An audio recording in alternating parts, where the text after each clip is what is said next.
क्या हुआ जब अपने इच्छाधारी नाग की मौत का बदला लेने के लिए इच्छाधारी नागिन ने की सारी हदें पार।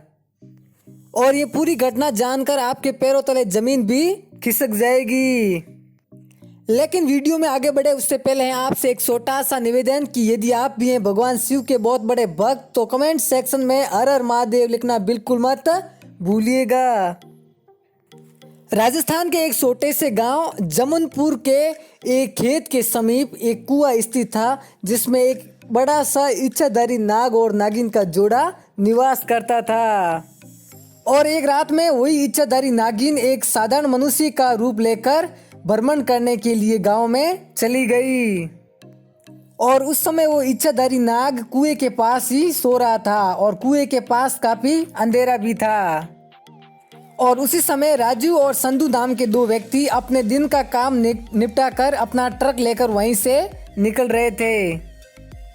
ट्रक की स्पीड ज्यादा होने के कारण एवं अंधेरा ज्यादा होने के कारण संधू को इस बात की भनक तक नहीं थी कि उसका ट्रक इच्छाधारी नाग की पूंछ के ऊपर से निकल चुका था। उसके बाद जब राजू को देखा कि एक सांप उनके ट्रक के नीचे आ गया तो उन्होंने संधू को ट्रक का ब्रेक लगाने के लिए कहा। और जब संधू ने ट्रक का ब्रेक लगाया और नीचे उतर कर देखा तो उन्होंने पाया कि उन्होंने एक इच्छाधारी नाग को मार दिया है। जब राजू और संधू को इस बात का पता चला कि ये कोई साधारण नहीं बल्कि एक इच्छाधारी नाग है तो उन्होंने उस नाग को उठाकर पास स्थित कुएं में फेंक दिया और अपना ट्रक लेकर वहां से घर की ओर चल दिए। उधर वो इच्छाधारी नागिन जब कुएं के पास पहुंची तो उसने अपने इच्छाधारी नाग को कुएं में मृतक अवस्था में देखा तो वो देखकर उनके हाल बेहाल हो गए। इच्छाधारी नागिन ने उसकी नाग के आंखों में देखकर उस कातिल का पता लगा दिया था। और उस समय इच्छाधारी नागिन के दिमाग में केवल एक चीज चल रही थी और वो थी कातिलों का बदला। और इसीलिए इच्छाधारी नागिन ने उस समय एक प्रण लिया कि जिन दो कातिलों ने मेरे नाग को मुझसे अलग किया है उन दोनों कातिलों को इसी कुएं में लाकर मारूंगी। इच्छाधारी नागिन ने उस कुएं में रहकर कई सालों तक राजू और संधू का इंतजार किया लेकिन राजू और संधू ने उस रास्ते से निकलना ही बंद कर दिया था। लेकिन इच्छाधारी नागिन अपने नाग के कातिलों का बदला लेने के लिए रात दिन तड़प रही थी और इसीलिए उसके सब्र का बांध अब टूट चुका था। इसलिए उस इच्छाधारी नागिन ने एक तय किया कि वो गांव में जाकर ही अपने नाग के कातिलों का बदला लेगी। और उसने एक बहुत ही सुंदर स्त्री का रूप धारण किया और अपना वेश बदलकर जमनपुर गांव में पहुंच गई। गांव में पहुंचने के बाद उस इच्छाधारी नागिन ने अपने नाग के कातिलों को ढूंढने का बहुत प्रयास किया लेकिन वे कहीं पर नहीं मिले। लेकिन एक दिन जब राजू और संधू बाजार से अपने घर की ओर पैदल जा रहे थे तभी एक साधारण सी कन्या का रूप लिए उस इच्छाधारी नागिन का उन दोनों पर ध्यान गया। अत्यधिक सुंदर होने के कारण राजू और संधू भी उस सुंदर कन्या पर आकर्षित हो गए। और ऐसे में सुंदर कन्या का रूप धारण किए उस नागिन ने राजू और संधू को अपनी सुंदरता पर लुभाना शुरू कर दिया और राजू और संधू भी उसकी सुंदरता पर मोहित हो चुके थे।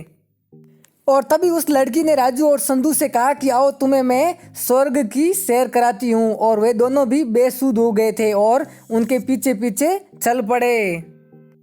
उस कन्या की सुंदरता में राजू और संधू इतने अधिक पागल हो गए थे कि उन्हें इस बात का ज्ञात नहीं रहा कि वे उस स्थान पर जा रहे हैं जहां पर उन्होंने एक इच्छाधारी नाग का कत्ल किया था।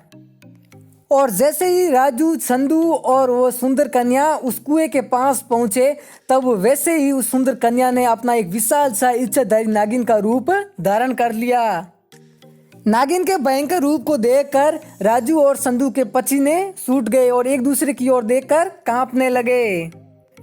उस इच्छाधारी नागिन ने राजू और संधू को अपनी बात का पक्ष तक नहीं रखने दिया कि भूलवश उनके नाग की मौत हो गई थी और डस डस कर राजू और संधू को कुएं के पास ही खत्म कर दिया और अपने प्रण अनुसार दोनों के शवों को उसी कुएं के अंदर फेंक दिया जिस कुएं में इन दोनों ने उसके नाग को फेंका था। और अब नागिन का बदला पूरा हो चुका था और पुनः वह उसी कुएं के आसपास रहने लगी। तो दोस्तों एक बात का हमेशा ख्याल रहे कि कहीं पर आपको इच्छाधारी नाग और नागिन का जोड़ा देखने को मिले तो उन्हें मारना तो दूर हाथ भी नहीं लगाना चाहिए, क्योंकि एक इच्छाधारी नागिन का इंतकाम महंगा पड़ सकता है। तो दोस्तों ये थी आज की हमारी सच्ची और चमत्कारी घटना। पसंद आई तो लाइक कीजिए, दोस्तों के साथ शेयर कीजिए और हाँ, चैनल पर नए तो सब्सक्राइब और बेल आइकन को प्रेस करना बनता है।